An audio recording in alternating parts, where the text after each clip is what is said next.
ஹரஹர நம பார்வதி பதயே ஹரஹர மகாதேவா சர்வத்திர சதா கோவிந்த நாம சங்கீர்த்தனம் கோவிந்தா கோவிந்தா. ஓம் நாராயணாய வித்மகே வாசுதேவாய திமி தன்னோ விஷ்ணு பிரச்சோதயாத். ஓம் மகாதேவி ச வித்மகே விஷ்ணு பத்னி ச திமி தன்னோ லக்ஷ்மி பிரச்சோதயாத். நாம் இப்பொழுது எல்லோரும் ஆசைப்படுகின்ற விருப்பப்படுகின்ற ஒரு முக்கியமான இறை கைங்கரியம், திருவிழா கொண்டாட்டம் என்று சொல்வது போல பிரதோஷத்தை பற்றி நன்றாக இந்த உலக மக்களே தெரிந்து கொண்டிருக்கின்றோம். அதில் எல்லோரும் அடக்கம். விஷ்ணுபதி மகா புண்ணிய காலமானது இப்பொழுது சற்றே விழிப்புணர்வு ஏற்பட்டு விட்டது. ஏனென்றால் இந்த விஷ்ணுபதி புண்ணிய காலத்தை எல்லோரும் தெரிந்து கொண்டால் அது எப்படி இருக்கும் என்று பாருங்கள். நமக்கு எல்லாம் புராண வைபவங்கள், கதைகள், தசாவதாரம் மற்றும் பல இறை அவதார நிகழ்ச்சிகளையெல்லாம் பல்வேறு கோணங்களிலே பல்வேறு மகரிஷிகள், சித்தர்கள், யோகிகள், ஞானிகள், மும்மூர்த்திகள் சொல்லியவை பலவிதமாக இருக்கும். உதாரணமாக ஆதி மூலமாக இராமாயணத்தை வால்மீகி மகரிஷி தான் நமக்கு கொடுத்தார் என்பது தெரியும். அப்புறம் துளசிதாசர் எழுதிய ராமாயணம், கம்பர் நமக்கு அருளிய கம்ப ராமாயணம், இப்படி ராமாயணத்தை பலவிதமாக அவர்கள் கண்டு கழித்த அந்த நிகழ்ச்சியை நமக்கு உணர்த்தி எழுதியும் கொடுத்துள்ளார்கள். அதுபோலதான் பெருமாளுடைய, விஷ்ணுனுடைய, கிருஷ்ண பரமாத்மா அவதாரமானது பலவிதத்தில் நடந்தது என்று பாகவத புராணங்கள், இதிகாசங்கள் நமக்கு சொல்லிக் கொண்டு வருகின்றன. ஒவ்வொருவருக்கும் இறைவன் ஒரு விதமான புத்தியை, அறிவை, ஞானத்தை கொடுத்து கொண்டே இருக்கின்றான். அதுதான் இப்பொழுது பிரவசனம், உபன்யாசம், நாம சங்கீர்த்தனம், இப்படி நாம பாராயணம் எல்லா இடங்களிலும் நடந்து கொண்டிருக்கின்றது. எத்தனையோ நிகழ்ச்சிகள், இறை நிகழ்ச்சிகள் நடந்து கொண்டிருக்கின்றது. ஒவ்வொரு ஆலயத்திலும் ஒவ்வொரு திருவிழாவுக்கு 10 நாளைக்கு முன்பாக கொடியேற்றம் என்பது நடைபெறுவதை நீங்கள் பார்த்து கொண்டிருக்கலாம். உதாரணமாக பங்குனி உற்சவத்திற்கு, பெருவிழாவுக்கு கொடியேற்றுவார்கள். ஆலயங்களிலே பிரம்மாவே வந்து நடத்துகின்ற ஒரு உற்சவம் தான் பிரம்மோற்சவம். ஆலயத்தை முழுவதுமாக சக்தி வாய்ந்ததாக அப்படியே பரிமளிக்க செய்து கொண்டு இருப்பது தான் பவித்ர உற்சவம் என்று சொல்வார்கள். இது திருப்பதி ஏழுமலையான் ஆலயத்தில் கேள்விப்பட்டிருக்கிறோம். பல பெருமாள் கோவிலிலே பவித்ர உற்சவம் இப்படியெல்லாம் கேள்விப்பட்டிருக்கிறோம். 12 வருஷங்களுக்கு ஒரு முறை நடக்கின்ற குடமுழுக்கு என்கின்ற கும்பாபிஷேகம் என்று சொல்கின்ற ஜீர்ணோதாரணம், சம்பிரோக்ஷணம் என்று கேள்விப்பட்டிருக்கிறோம். ஆனால் இந்த விஷ்ணுபதியை பற்றி எளிமையாக நாம் தெரிந்து கொள்ள வேண்டும் என்றால், மகாபலி சக்கரவர்த்தி பெரிய தான தர்மத்திலே சிறந்து விளங்கிய பொழுது கொஞ்சம் அவனுக்கு துளிப்போரம் கடுகளவு அகங்காரம், தன்னை மிஞ்சி யாரும் இதுபோல் செய்ய முடியாது என்பது வந்துவிட்டதாம். ஆனாலும் அவன் மிக மிக தான தர்ம வள்ளல், கொடை வள்ளல். ஆனால் பகவான் அவனை எப்படியோ ஒரு விதத்திலே தடுத்தாட்கொள்ள வேண்டும். அவனுடைய புகழ் இந்த உலகமெல்லாம் பரவ வேண்டும். மேலும் அதற்குள்ளேயே பரமாத்மாவான விஷ்ணு அவர் எடுத்த அவதார நிகழ்ச்சியும் வர வேண்டும். அது இந்த பூலோகத்திலே என்றென்றும் எப்பொழுதும் எல்லா இடங்களிலும் நடைபெற வேண்டும் என்பதற்காக மறைபொருளாக அந்த மகாபலி சக்கரவர்த்தியிடம் வாமன அவதாரம் சின்ன குழந்தையாக இருந்து எல்லா தான தர்மங்கள் எல்லாம் செய்து முடித்த பிறகு அந்த குழந்தை உள்ளே வந்தது. அங்கே எத்தனையோ மகரிஷிகள் எல்லாம் இருந்தார்கள். மகாபலி சக்கரவர்த்தி இதோ ஒரு சின்ன குழந்தை வந்திருக்கிறதே, என்ன வேண்டும் என்று கேட்டான். எனக்கு ஒன்றும் வேண்டாம் சக்கரவர்த்தி, நீங்கள் செய்யாத தான தர்மங்கள் எதுவும் உண்டா? நானும் உங்களிடம் பிச்சை இல்லை பிக்ஷை, ஒரு தர்மத்தை எதிர்நோக்கி வந்திருக்கிறேன் அப்படின்னு சொல்லும் பொழுது, பாலகனான இந்த குழந்தைக்கு என்ன வேண்டும் என்று மகாபலி, எது கேட்டாலும் கொடுப்பேன், கேள் கேள் என்றார். அங்கே பிரமாண வாக்காக சொன்ன சொல் தவற மாட்டான் மகாபலி சக்கரவர்த்தி. எனக்கு ஒன்றும் வேண்டாம் மகாராஜா, எனது காலினால், எனது சின்ன கால் இருக்கு இல்லையோ, இந்த பாதத்தை பார், இந்த கால்னால எனக்கு ஒரு 3 அடி நிலம் மட்டும் கொடு, அது போதும் என்றான். அங்கே ஒரு மாயை, அது தெய்வ மாயை தந்தேன் என்று சொல்லிவிடுகின்றான். அப்பொழுது கிண்டியிலிருந்து நீரை தாரையாக ஊற்றும் பொழுது அங்கே குறுக்கே நின்றார் சுக்கராச்சாரியார், மகாபலியினுடைய குரு. இது எல்லோருக்குமே தெரியும். மகாபலி வந்திருக்கிறவன் சாதாரண ஆள் இல்லை என்று சொல்கிறான். நான் சொல்லியதுதான் கொடுப்பேன் என்று சொன்னான். வாக்கை காவந்து பண்ண துடித்த மகாபலிக்கு தன் சீடன் இப்படி போகின்றானே என்று ஒரு வருத்தம்.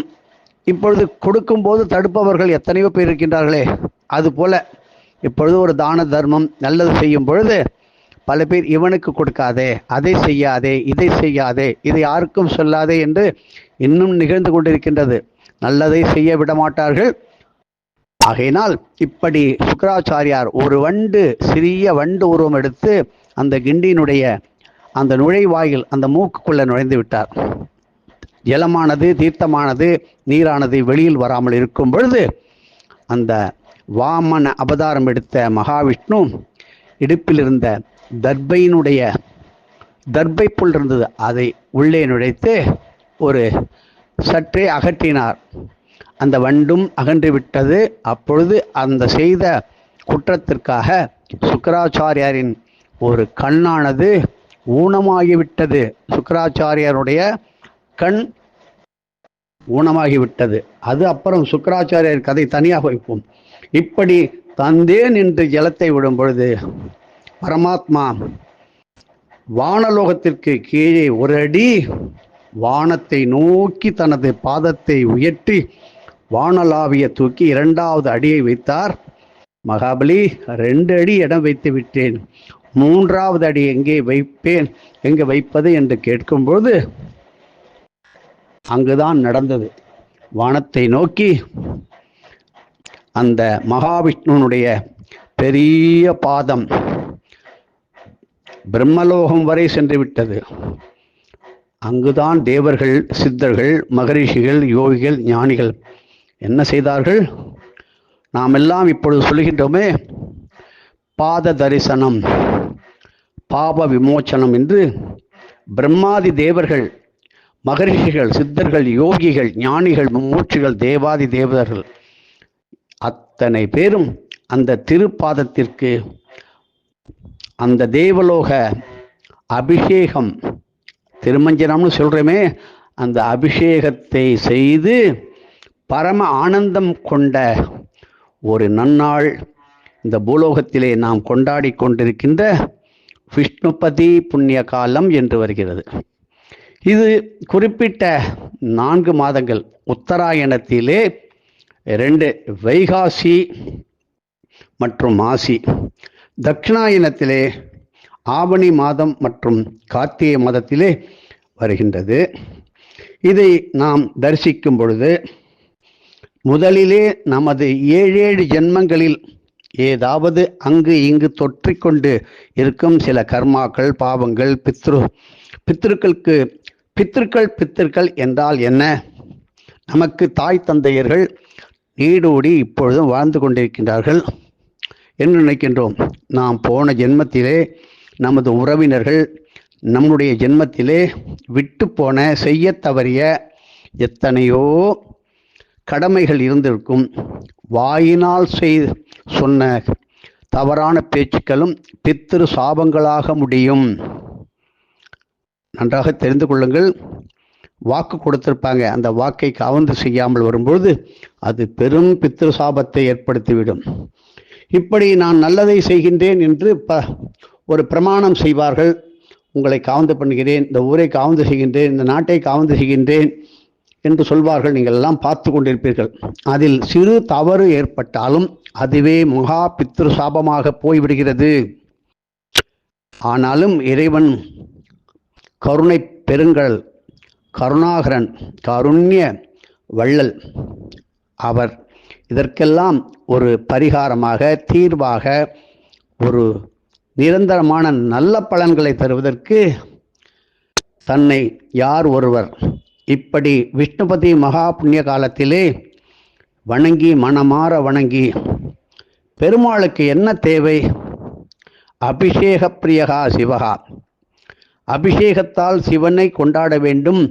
அப்படிப்பட்ட ருத்ர குணங்களை இருக்கின்றதனால் ஓம் நமோ பகவதே ருத்ராயா அப்படி என்று வேண்டுகிறோம். ஆனால் அலங்கார ரூபமாக, சர்வாபரண பூஷனாக விளங்கி கொண்டிருந்த மகாவிஷ்ணுக்கு, பெருமாளுக்கு அலங்காரம்தான் இங்கே முக்கியம். அலங்கார ரூபனாக இருக்கின்ற பெருமாளை வணங்கும் பொழுது நமது குறைகள், நமது பாவங்கள் செய்ய பெண்கள் எல்லாம் இப்பொழுதெல்லாம் அநேகமாக பல இடங்களிலே தர்ப்பணம், திதி, படையல், தேவசம் எல்லாம் செய்கின்றார்கள். காரணம், அவர்கள் என்ன யதார்த்தம், எது உண்மை என்று தெரிந்து கொண்டு அதன்படி செய்கின்றார்கள். இதை ஏதோ எல்லாம் நாம் தெரிந்து கொண்டது போல பெண்கள் எல்லை தொடக்கூடாது, பெண்கள் தர்ப்பணம் பண்ணக்கூடாது, பெண்கள் யாக யஜ்ஞம் செய்யக்கூடாது என்று சொல்கின்றார்களே, அதற்கு அர்த்தம் அவர்களைத்தான் கேட்டு சொல்ல வேண்டும்.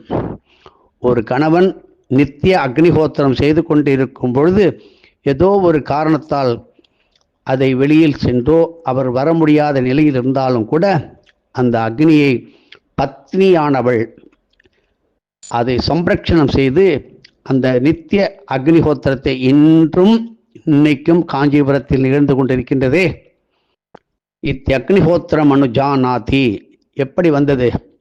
வைஸ்வதேவம் என்கின்றது அநேகமாக எல்லோரும் விட்டுவிட்டார்கள். இந்த வைஸ்வதேவம் மிக மிக முக்கியமானது. இதற்கு சிறந்த இடம் பற்றி நாம் சொன்னோம். ராப்பட்டீஸ்வரம் என்கின்ற அற்புதமான இடத்திலே வைஸ்வதேவ ஹோமமானது சிறந்து நிகழ வேண்டும். ஆனால் திரும்ப வருவோம். இந்த விஷ்ணுபதி புண்ணிய காலம் நேற்று குறிப்பாக இந்த கீதை உபதேசம், கீதா உபதேசம் என்று சொல்வார்களே, அர்ஜுனனுக்கு கிருஷ்ண பரமாத்மா உபதேசம் செய்த ஒரு நல்ல நாளாக எல்லாம் வல்ல இந்த தமிழ்நாட்டிலே, சென்னை மாநகரத்திலே எல்லோருக்கும் தெரியும். ஸ்ரீ பார்த்தசாரதி ஆலயத்திலே எத்தனையோ பெருமக்கள், எத்தனையோ வைஷ்ணவ பக்தர்கள், அந்த பெருமாள் பக்தர்கள் அந்த பெருமாள் கோவிலை கொடிமரம் என்கின்ற துவஜஸ்தம்பத்தினுடைய அதிலிருந்து ஆரம்பித்து ஸ்ரீ நரசிம்மருடைய துவஜஸ்தம்பம் அதை முழுமையாக 27 முறை வலம் வந்தார்கள். காரணம், நமக்கு 27 நட்சத்திரமும் உதவி செய்கின்றது. அதில்தான் நாம் பிறந்தோம், அதில்தான் நாம் வாழ்ந்து கொண்டிருக்கின்றோம். நட்சத்திராணி ரூபம் அஸ்வினவ்யாத்தம் இட்டம் மனிஷானாம் அமும் மனிஷானாம் சர்வம் மனிஷானாம். இப்படி பெருமாள் ஏகாந்த சேவையாக நின்ற, நடந்து ராமராக, அமர்ந்து நரசிம்மராக, பள்ளி கொண்ட ஸ்ரீ ரங்கநாதராக 4 நிலைகளிலே மகாலட்சுமியாக, வேதவல்லியாக, வேதத்திற்கே அதிபதியாக, ரங்கனுக்கு பிடித்தவளாக, ரங்கநாயகியாக, தினமும் நமக்கு மோட்சத்தை கொடுக்கின்ற நித்திய கருட சேவை, கஜேந்திர மோட்சம் என்று சொல்கின்றமே, நித்திய சேவை கொடுக்கின்ற ஸ்ரீ கஜேந்திரனாக வழிபடுகின்ற எல்லோரும் வந்து எல்லோருக்கும் தரிசனம் கொடுக்கின்ற ஸ்ரீ பார்த்தசாரதி பெருமாள் ஆலயத்திலே கண்கொள்ளாத காட்சியாக எல்லோரும் கொண்டாடினார்கள். இதை அப்படிப்பட்டவர்களுக்கு இன்னும் விளக்கமாக எடுத்து சொல்ல வேண்டியது யாருடைய கடமை என்றால், உங்களை நம்பி வருகின்ற எத்தனையோ புராணங்கள், கதைகள், பாகவதம், திவ்ய கஷேத்திரத்தினுடைய பெருமைகள், அருமைகள், அங்கே உள்ள தீர்த்தம், தலம், இப்படி எடுத்து உரைக்கின்ற பெருமக்கள், பெரும் ஞானிகள் எல்லாம் இந்த விஷ்ணுபதியை சொல்லும் பொழுது அவர்கள் ஏன் கேட்க மாட்டார்கள்? கண்டிப்பாக கேட்பார்கள். இதற்கு ஒரு சில மணி துளிகள் கூட ஆகாது, 5 நிமிடத்திலே சொல்லிவிடலாம். அடடா, நமக்கு இது தெரியாமல் போய்விட்டதே, யாரும் சொல்லவில்லையே. நியாயமான கேள்வி. தினமும் விஷ்ணுபதி நடந்து கொண்டிருக்கின்ற ஒரே ஒரு ஆலயமானது இந்த பூலோகத்திலே சென்னை கும்பகோணம் மார்க்கத்திலே மீன் சுருட்டி என்கின்ற மீன் அவதாரமான படைக்கப்பட்ட மீன் சிருஷ்டி என்கின்ற இடத்திலிருந்து மேற்கே சுமார் 3 மைல் தூரத்திலே உள்ள நெல்லி தோப்பு, நெல்லி வனம் நிறைந்த ரங்கநாயகி சமேத அழகிய பள்ளி கொண்ட பெருமாள், இங்கே தினமும் நித்திய விஷ்ணுபதி மகா புண்ணிய காலமானது பல யுகங்களாக நடந்து வந்து கொண்டிருக்கின்றது. இதை இப்பொழுதாவது நேற்று வரவில்லையே, இனிமேல் கார்த்திகை மாதம் விஷ்ணுபதி நமக்கு ஞாபகம் இருக்குமோ, எங்கு நடக்குமோ, ஏது நடக்குமோ என்று கவலையே பட வேண்டாம். தினமும் இந்த விஷ்ணுபதி புண்ணிய காலத்தில் என்ன மாதப்பிறப்பு, மாதப்பிறப்பில் தர்ப்பணம் உண்டா இல்லையா? 4 தர்ப்பணத்தில் குறுகி விட்டது. 12 மாதம் தர்ப்பணம், 12 அமாவாசை தர்ப்பணம், 12 பௌர்ணமி தர்ப்பணம், இவையெல்லாம் விட்டு விட்டு ஷண்ணாவதி என்கின்ற 96 நாட்கள் வருகின்ற தர்ப்பணத்தையும் கொஞ்சம் கொஞ்சமாக குறைத்து வருகின்றோம். இது நமக்கு தீராத கடனையும் தரலாம், வியாதியையும் தரலாம். இன்று நாம் சௌக்கியமாக இருந்துவிட்டு நமது காலம் முடிந்துவிடும். நமது சந்ததியினர் மிக மிக கஷ்டப்படுவார்களே. சொத்துக்கள், சுகங்கள், சேர்த்து வைத்த எந்த பொருளையும் நீங்களும் எடுத்து செல்ல போவதில்லை. அவர்களும் உபயோகப்படுத்த முடியாமல் இருந்தால் என்ன செய்வது? ஏழைக்கு சாப்பாட்டிற்கு தட்டுப்பாடு என்று சொல்வோம். எல்லாம் உள்ளவனுக்கு சாப்பாட்டிற்கு ஒரு கட்டுப்பாடு வந்துவிடும். அதை சாப்பிடாதே, இதில் என்ன இருக்கிறது, இதில் இது அதிகம், இது குறைவு என்று ஒரு தட்டுப்பாடும் கட்டுப்பாடும் வந்துவிட்டது. இப்படிப்பட்ட இந்த கலியுகத்திலே நாம் சௌக்கியமாக நீண்ட ஆயுளுடன் நன்றாக இருக்க எல்லாம் நமக்கு வேண்டியது எல்லாம் பொருளாதாரம், வீடு, வாசல், நகை, ஆபரணங்கள், கண்டிப்பாக இவைகளெல்லாம் உங்களுக்கும் கிடைக்கும்.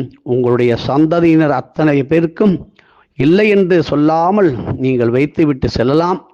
ஆகினால் இதையெல்லாம் எடுத்து சொல்லும் பொழுது இதற்கெல்லாம் ஒரு துறை இருக்கும்.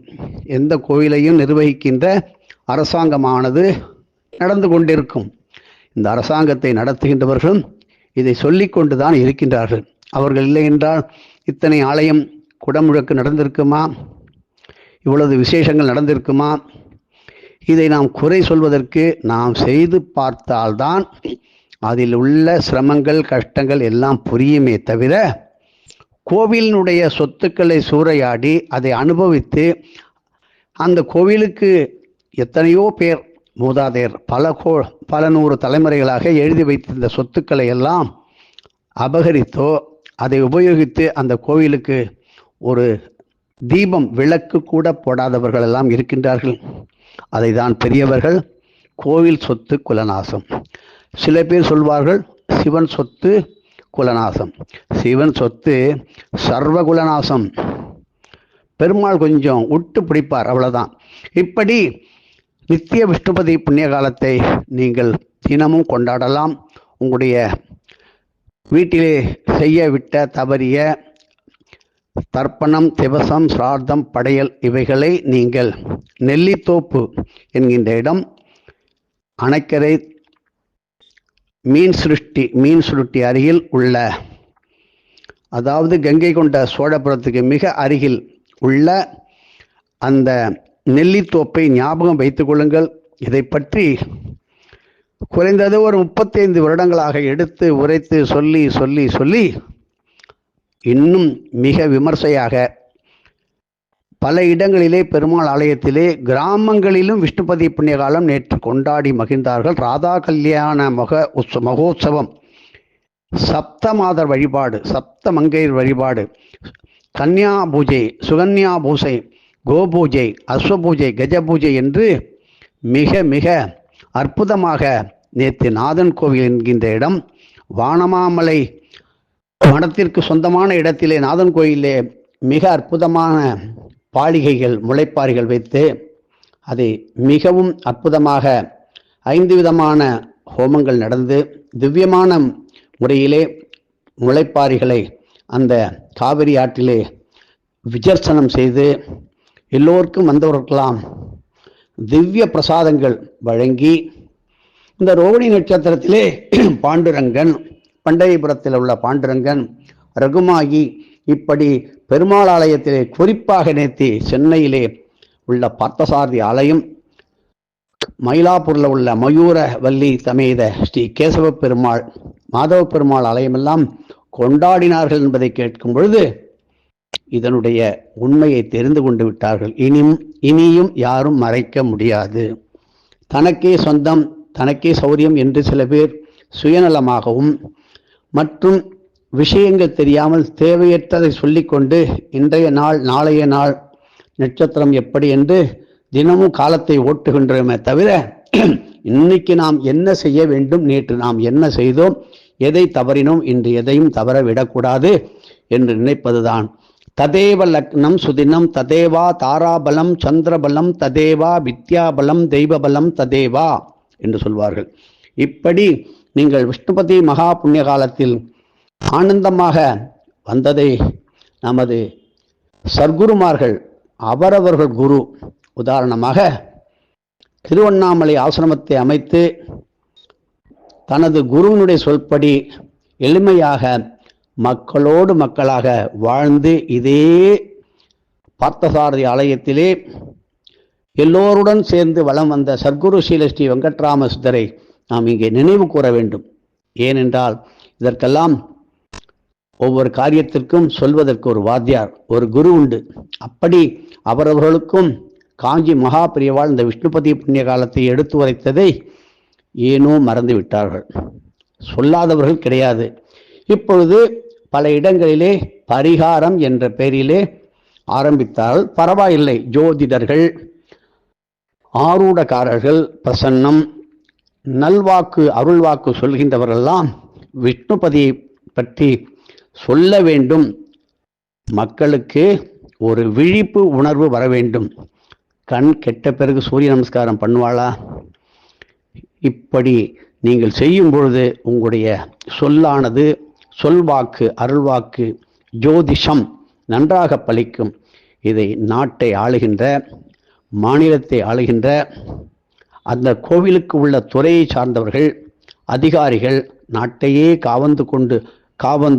காத்து கொண்டிருக்கின்ற இராணுவ வீரர்கள், உயர் அதிகாரிகள் மற்றும் காவல்துறையில் பெரும் கஷ்டத்தை அனுபவித்துக் கொண்டிருக்கின்ற பொதுமக்களுக்காக பாடுபடுகின்ற எத்தனையோ காவல் அதிகாரிகள், நீதிபதிகள், நமக்காக, ஏழைகளுக்காக, நியாயத்திற்காக வாதாடுகின்ற எத்தனையோ வழக்கறிஞர்கள், இவர்களெல்லாம் செய்து கொண்டு தான் இருக்கின்றார்கள். இன்னும் சிறப்பாக வர வேண்டும். நீதி பரிபாலனம் நடைபெற வேண்டும்.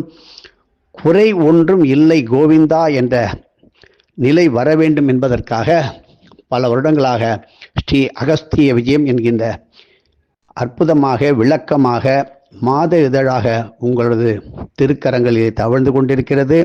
எதிர்வரும் மகாலயபக்ஷ அமாவாசை சித்தர்கள் குறிப்பிட்ட இடமானது திருச்சி லால்குடி அருகில் உள்ள குங்கும சௌந்தரி உடனுரை ஸ்ரீ திருமூலநாதருடைய ஆலயத்தினுடைய மிக அருகிலே வடக்கு பக்கம் ஓடுகின்ற பாரதத்தின் தட்சிண கயை என்கின்ற கயா பல்குனி நதி இங்கே ஓடுகின்றது. பல்குனி ருத்ரசித்தருடைய ஆலயத்தின் அருகிலே பிரம்மாண்ட திருவிழா கோலாகலமாக நடப்பதற்கு ஞானப்பத்திர கிரந்தத்தின் மூலம் எடுத்து உரைக்கப்பட்டு நமக்கெல்லாம் வழங்கி வந்து கொண்டிருக்கின்றார்கள். தெரியாதவர்கள் இந்த அகஸ்திய விஜயத்தை கேட்டு நீங்களும் தெரிந்து கொண்டு எல்லோருக்கும் நீங்கள் சொன்னால் சொல்லிய பலனும் உண்டல்லவா. இந்த மாலைய பட்சமானது 8/9/2025 முதல் 21/9/2025 இந்த பித்ருக்களுக்கு செய்யக்கூடிய தர்ப்பண வகையராக்கள் எளிமையாக முழுமையாக எந்தவித செலவும் இல்லாமல் அடியார்களுக்கெல்லாம் செய்து வைக்க காத்து கொண்டு இருக்கின்றார்கள். நீங்கள் வெப்சைட் போய் பாருங்களேன், agasthyar.org நவராத்திரி பாருங்கோ, agasthyar.org தர்ப்பணம், குறிப்பாக -மாலையா 2025 agasthyar.org AUM-பூவாலூர் பாருங்க. அடுத்தது agasthyar.org -VPNPVN இதை கேளுங்கள். உங்களது தேவைக்கு இந்த அகஸ்திய விஜயம் புத்தகத்தையும் நீங்கள் வாங்கி ஒருவர் தானம் கொடுத்தால், ஏன் ஒரு பசு தானம் கொடுத்த புண்ணியம், வித்யா தானம் படிக்கின்ற குழந்தைகளுக்கு நல்ல ஞாபக சக்திகள் கிடைப்பதற்கு வித்யாதானமானது அந்த காலத்தில் செய்தார்கள். இப்பொழுதும் நிறைய பேர் சத்தம் போடாமல் செய்கின்றார்கள். உங்களது தொடர்புக்கு நீங்கள் தொடர்பு கொள்ள வேண்டிய இடம் அகஸ்திய விஜயத்தை பற்றி 044-249-57276. இரண்டாவது இடம் 0431-2436-661 என்ற எண்ணில் கேளுங்கள். உங்களுக்கு அகஸ்திய விஜயம் என்கின்ற புத்தகம் கிடைக்கும். அதில் நீங்கள் விளக்கமாக பார்த்து தெரிந்து கொள்ளலாம். எல்லா விதமான இறை ரகசியங்கள் ஞானபத்திர கிரந்தத்திலிருந்து எடுத்து தமிழாக்கம் செய்து உங்களுக்கு வழங்கி கொண்டு இருப்பது ஸ்ரீ லோபமாதா அகஸ்தியர் ஆசிரமத்தினுடைய அடியார்களுடைய சிறந்த பணியில் இது மிக தலையாய பணியாக சிறமேற்கொண்டு செய்து வருகின்றார்கள். யாரும் தங்களை யார் என்று காட்டிக்கொள்ளாத அற்புதமான இந்த இறை தொண்டை நாமும் போற்றி புகழ வேண்டும். இந்த பாரெல்லாம் செய்து மகிழ வேண்டும். ஒரு அடியார் அமெரிக்காவிலே ஒரு 6 வருடங்களுக்கு மேல் இந்த விஷ்ணுபதி புண்ணிய காலத்தை அந்த நாரதர் ஃபால்ஸ் என்கின்ற நாரத நீர்வீழ்ச்சி செய்து கொண்டு வருகின்றார்கள். அப்படி பரப்பி கொண்டிருக்கும் உத்தம அடியார்கள் உள்ள இந்த திருநாடே பாரத நாடு ஆகினால் நீங்களும் இந்த விஷ்ணுபதி புண்ணிய காலத்தில் கலந்து கொள்ளவில்லையே என்று நினைக்க வேண்டாம். நீங்கள் தினமும் விஷ்ணுபதி புண்ணிய காலத்தை செய்யும் இடமும் உண்டு. நித்திய பிரதோஷம் செய்கின்ற இடம் கும்பகோணம் அருகில் உள்ள கொர்க்கை என்கின்ற அபிட்ட நட்சத்திர ஸ்தலமான புஷ்பகவல்லி சமேத பிரம்ம ஞானபுரீஸ்வரர் ஆலயமும் நமக்கு கிடைத்த பெரும் பாக்கியம். எதுவும் என்னுடையதல்ல, அனைத்தும் உன்னுடையதே அருளாளா அருணாச்சலா.